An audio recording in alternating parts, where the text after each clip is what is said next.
No ano de 2018, o Jornal o Dia faz 67 anos de fundação. E para comemorar a data do jornal que circula há mais tempo no estado e que carrega a marca da credibilidade, a TV O Dia preparou um especial com profissionais que trabalham e trabalharam no impresso em diversas áreas. Faremos um resgate de memórias. Neste módulo, o jornalista Marco Vilarinho.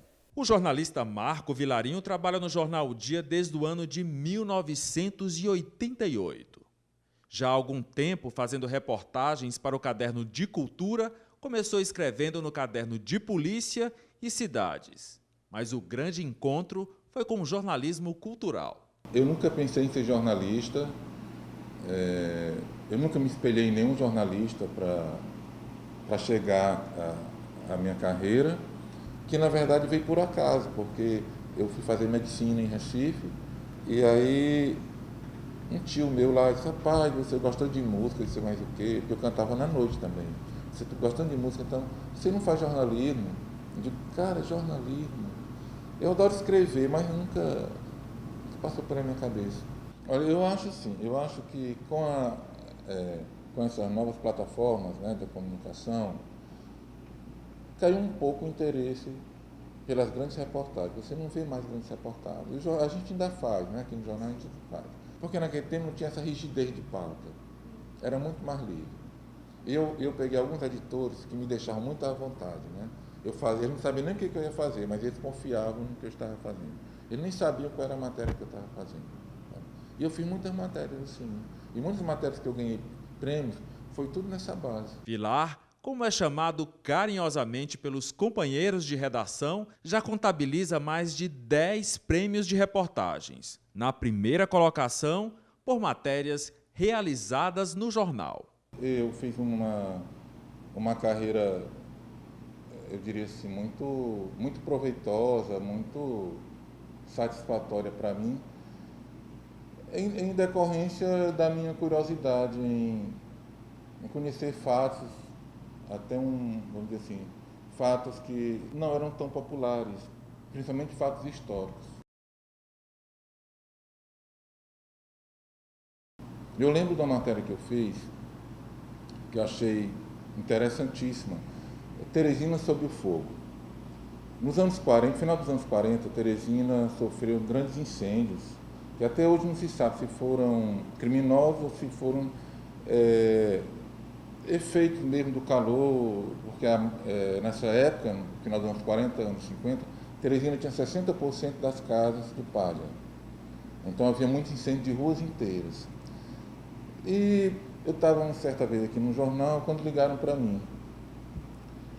E falaram para mim que tinha um velhinho que tinha 101 anos e ele tinha sido acusado de ter incendiado Teresina no final dos anos 40. Eu achei aquilo fantástico, porque eu já tinha lido um livro, justamente com esse mesmo título, A Cidade Sob o Fogo, que mencionava essas pessoas na época, nessa época ele era muito novo, o mencionava e outros, né?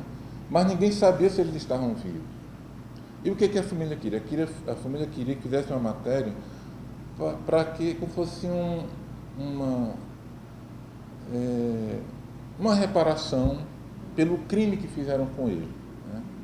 Aí, então eu cheguei lá, ele não falava mais, né? E ele passou 40 anos sem falar sobre o assunto dentro de casa. Os filhos resolveram que alguém tinha que falar alguma coisa sobre ele para que a sociedade soubesse que ele era inocente. Só que muita gente pensava que ele já estava morto, inclusive pesquisadores. E foi uma matéria marcante, porque quando eu fui fazer a matéria, o editor da época disse que não era de interesse do jornal. Eu achei aquilo tão absurdo que eu fui atrás de si mesmo, mas ele não permitiu que eu fizesse matéria para o jornal. Quando ele saiu, entrou outro editor, eu falei com urgência sobre essa coisa. Ele mandou eu voltar na casa dele e ele tinha falecido. Mas mesmo assim eu fiz a matéria e foi uma matéria que teve um impacto muito grande, porque até os historiadores ligavam para mim, porque eu consegui tirar a foto dele, né? E a família dele falou do drama que eles sofreram, enterraram ele, deixaram só a cabeça dele do lado de fora, aí largaram o pau, largaram a pedra, essas coisas, para ver se ele falava, se ele confessava. E ele chegou a ser preso, passou muitos anos preso, Nunca apareceu nenhum advogado para defendê-lo. Ele ficou tão apavorado que ele nem foi atrás dos direitos dele, nada. Tá? Mas eu me senti assim como um arauto, sabe? Para mostrar, é como se eu jogasse luz sobre aquela situação, sabe? E eu fiquei extremamente satisfeito em ter feito aquilo ali. Muita gente recusou porque tinha medo, porque ele era acusado pela polícia e tal. Diziam até, inclusive, que essa questão das casas incendiadas era criminoso, só que não se provava porque toda a documentação desapareceu.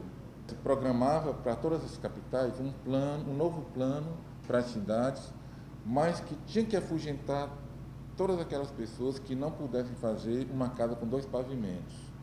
E as pessoas foram banidas da área urbana para a periferia. Então, como era esse banimento? Incendiando essas casas. As pessoas se afastavam e aqueles poderosos tomavam conta daqueles terrenos e construíam seus bangalôs. Sabe? Essa foi uma matéria que me marcou profundamente. E não foi para concurso para nada, mas foi uma coisa que me deu grande satisfação. Dentre as várias coberturas feitas por ele, uma é marcante. Quando, para escrever sobre o Santo Daime, participou do ritual e tomou a bebida. Pediram só para eu ir com um traje claro, né, roupa clara, e eu fui. Mas eu fui de 5 horas da tarde, até a hora que eu cheguei lá, eu estava sentindo uma sensação tão estranha como eu nunca tinha sentido. Começaram a cerimônia, aí eles fazem uma parada para tomar o chá, né, um chá escuro, muito amargo. Aí eu tomei o primeiro copinho. Aí eu não senti nada, eu voltei para o meu lugar, vamos de lado, a mulher do outro. Aí depois mais uma parada para tomar o segundo. Aí eu tomei o segundo também. E voltei, algumas pessoas vomitando. Aí fui tomar o terceiro. Quando eu tomei o terceiro, que eu voltei, eu também não estava sentindo nada. Olha, mas de repente, quando apagaram as luzes, aí eu senti uma quentura no corpo. Eu comecei a tirar a roupa, mas fiquei sentado tirando a roupa, mas a cintura apertando tudo. Aí quando eu já estava com as calças quase no joelho, aí eu não vou sair daqui, senão eu vou ficar nu aqui. Aí saí, fui para um terreiro lá. Quando eu cheguei nesse terreiro, eu caí no chão. Veio um senhor que eles chamam, vários senhores lá que eles chamam de fiscais. Aí ele me pegou, me botou, ó, sente aqui. Eu me sentei numa pedra e fiquei lá. Quando eu abri, eu fechei os olhos, quando eu abri os olhos, eu vi árvores caminhando, pedra assim solta, assim no ar, sabe? E eu querendo fazer assim, porque eu queria voltar à realidade. Eu não conseguia voltar. Aí me levaram para um quarto, que era um quarto, só tinha barro assim. Aí eu me deitei. Aí quando eu olhei, as paredes se moviam. Na minha cabeça eu vi anjos, assim, sabe? Mas não tinha nada assim de paz e nem de medo. Era uma coisa muito estranha. Eu estava querendo sair dali e voltar para onde eu vim. De onde eu estava. Voltar para onde eu estava. Aí como entrar toda hora pessoa no quarto, eu lembrei que eu tinha R$100 no bolso, colocado R$100 no bolso. Aí na minha cabeça, naquele entre e sair, eu fiquei com medo que alguém pegasse meus R$100. Aí não sei porquê, eu senti uma mão assim no meu bolso. Assim. Aí eu fiz assim, sabe? Isso eu deitado. Eu fazendo assim. Aí eu pensei, agora eu pego. Quando eu segurei, era a minha mão. Que viagem, né? Era a minha mão. Aí eu segurei na minha mão, sabe? Aí eu ainda fiquei assim, segurando, e depois eu botei assim do lado. Aí depois, quando eu voltei, aí foi melhorando, aí foi passando aquela agonia, melhorando. Eu fiz a matéria 2 dias depois, e eu fiz, e foi muito boa a matéria. O pessoal só achou ruim, tanto a Elisângela como a Renata, que na época podia até para eu contar para ela e tudo, porque ela achava que o Jairo não deveria ter tomado. Ele deveria estar comigo e fotografando as minhas reações, entendeu? A gente atravessou tantos abismos, eu vivenciei aqui tantos obstáculos que apareceram para o jornal, que eu acho uma vitória fantástica. E quando o doutor Valmir voltou quando ele reassumiu a direção do jornal, aí, claro, paulatinamente a coisa foi mudando, vendo que era mais urgente, e a gente que está há mais tempo, ter assistido toda essa história, uma grande parte dessa história, e tem gente que diz assim para mim às vezes, cara, eu gosto das pessoas do jornal, rapaz, eu gosto da empresa, porque as pessoas passam, você tem que gostar do local que você trabalha. Eu nasci no jornal, né? Quando meu pai adquiriu o jornal, ele funcionava, não sei se era na São Pedro ou numa rua próxima a São Pedro. Depois ele mudou para um prédio próximo à Praça João Luiz Ferreira. E logo em seguida ele construiu esse prédio aqui.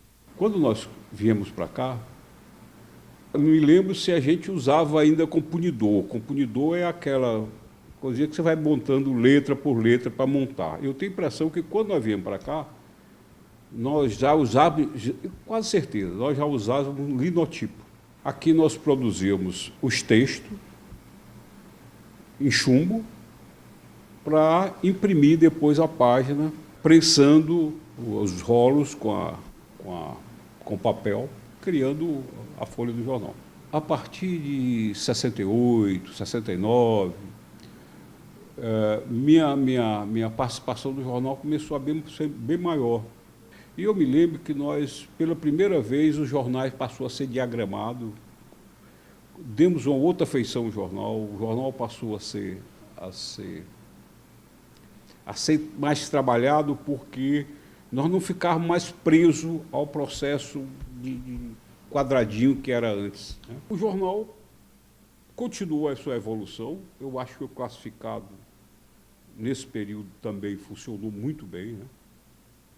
Nós passamos a ter muita força no classificado,